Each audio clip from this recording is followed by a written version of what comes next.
Sore itu, Rahman berniat ingin cepat pulang dan segera mengadangkan armada taksinya. Dari terminal induk Pal 6, Banjarmasin, Rahman mengemudi dengan kecepatan sedang menuju rumahnya di Mataraman, Kabupaten Banjar, Kalimantan Selatan. Sejak dari terminal, beberapa orang berusaha menghentikan taksi jurusan Banjarmasin Tanjung miliknya. Taksi hulu sungai, begitu angkutan umum jenis Toyota Colt L300 ini biasa disebut. Tapi Rahman sedang tak ingin berhenti, atau menghampiri para calon penumpang itu. Ia tetap melaju sambil melambaikan tangan dan menggelengkan kepala dari balik kaca mobil, tanda penolakannya pada para calon penumpang. Tak terasa, taksi yang ia kemudikan sudah memasuki kota Martapura menjelang Isya. Di dalam taksi, Rahman menyetir dengan perasaan tak tenang karena perutnya mulai keroncongan. Sebuah warung makan yang berada tak jauh dari halaman Masjid Agung Al-Karomah Martapura menjadi pilihannya. Di warung, Rahman lahap menyantap menu yang telah ia pesan. Usai makan, pria yang kala itu berusia 48 tahun ini bergegas kembali ke dalam mobil dengan perut kenyang. Beberapa saat kemudian mesin mobil menyala. Rahman siap melanjutkan perjalanan. Tak berselang lama setelah ia menjejak pedal gas, mendung yang menggelayut sejak sore itu mulai menurunkan gerimis. Semilir angin mulai membawa masuk tempias air gerimis ke dalam mobil melalui celah kaca yang tidak tertutup rapat. Rahman mulai terusik. Ia kemudian merapatkan kaca. Di dalam mobil, alunan musik dangdut tak berhenti, dan menjadi teman sepanjang perjalanan. Dalam kondisi aspal jalanan yang mulai basah, Rahman tak ingin menambah laju kecepatan mobilnya. Sorot lampu yang membelah kegelapan di tengah tetes air hujan, menyajikan pemandangan sunyi di sepanjang jalan. Hanya beberapa mobil dan pengendara sepeda motor, lengkap dengan jas hujan yang melintas. Suasana di sepanjang jalan Ayani KM 43, Desa Tambak Anyar Ilir, Martapura kala itu benar-benar sunyi. Dulu belum seramai sekarang, rumah-rumah warga belum sebanyak dan serapat sekarang, kata Rahman menceritakan kembali penggalan cerita yang dialaminya belum lama tadi. Di antara temaram sorot lampu mobilnya, Rahman melihat seorang wanita berdiri di pinggir jalan menggunakan payung. Dari kejauhan, wanita itu tampak melambaikan tangan dan berusaha menghentikan laju taksinya. Awalnya, Rahman bergeming dan tak ingin mengurangi laju mobilnya, apalagi berhenti. Namun setelah jarak taksi semakin dekat, Rahman mulai berubah pikiran. Rahman melihat wanita itu berdiri sambil menggendong sesuatu menggunakan kain bermotif batik. Tak jelas apa yang ada dalam gendongan itu, tapi Rahman menyimpulkan yang digendong itu adalah bayi, meski ia tak melihat wajahnya karena tertutup kain. Melihat Rahman mengurangi laju mobil, wanita itu pun berhenti melambai. Setelah mobil benar-benar berhenti, Rahman baru menurunkan kaca mobil dari dalam. Kepada Rahman, wanita itu mengatakan ingin pulang ke rumahnya di Desa Tungkap, Kecamatan Binuang, tak jauh dari Tugu Tapal batas Kabupaten Tapin dan Kabupaten Banjar.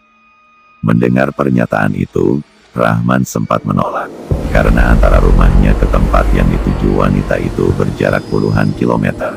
Ia menyarankan agar menunggu taksi lainnya. Namun melihat kondisi wanita yang menggendong bayi malam hari dan hujan, hati Rahman. Ia kemudian membuka pintu depan mobilnya, dan menyuruh wanita itu masuk. Namun wanita itu justru meminta duduk di kursi belakang. Bukan ongkos yang dipikirkan Rahman kala itu, tapi niat tulus menolong orang yang sedang kesusahan. Tak lama kemudian, mobil kembali berjalan stabil di atas aspal yang sudah sepenuhnya basah.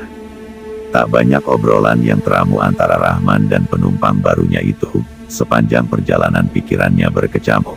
Ia bahkan sempat berpikir, wanita itu adalah salah satu komplotan penjahat yang sedang berpura-pura menyamar jadi penumpang. Tak hanya itu, Rahman juga sempat berpikir, wanita itu adalah makhluk halus penghuni pohon besar, yang ada tak jauh dari tempat ia menghentikan laju taksi. Mobil sudah berjalan sekitar 1 jam dari tempat Rahman menaikkan penumpang barunya tadi. Laju mobilnya stabil dan tak terasa sudah berada di kilometer 62, Kecamatan Simpang 4. Rahman bahkan tak sadar sudah melewati rumahnya. Tiba-tiba wanita itu meminta Rahman berhenti dan menurunkannya di sana.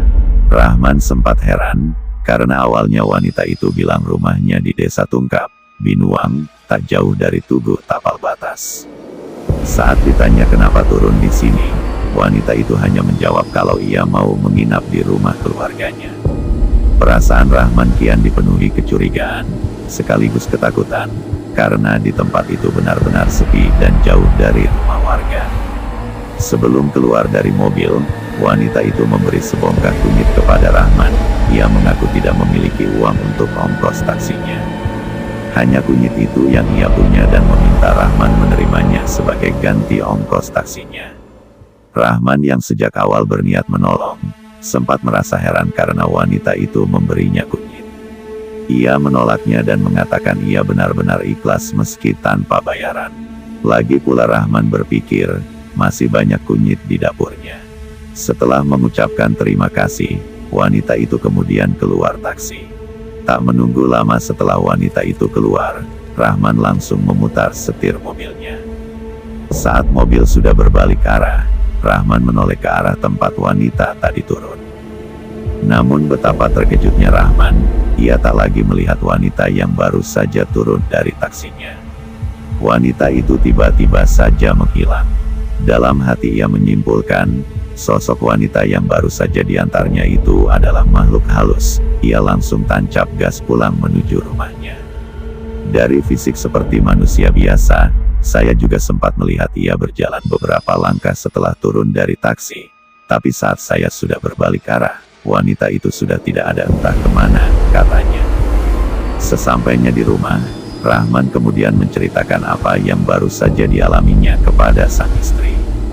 Bukan empati yang ia dapatkan karena baru saja mengalami pengalaman menakutkan, tapi sang istri justru menyalahkan Rahman karena tidak mau menerima kunyit pemberian wanita itu. Kata istri saya, meski saat itu bentuknya kunyit, tapi sesungguhnya itu emas. Kalau saja saat itu saya terima, mungkin sekarang sudah kaya raya, kata Rahman. Ini bukan fiksi. Ceritanya telah diterbitkan di Miris, mikirkritis.com, situs berita daring khusus mengulik dan menyobek-nyobek perkara misteri dan historis. Tetap miris, mikir kritis, di tengah berbagai perkara miris, misteri dan historis.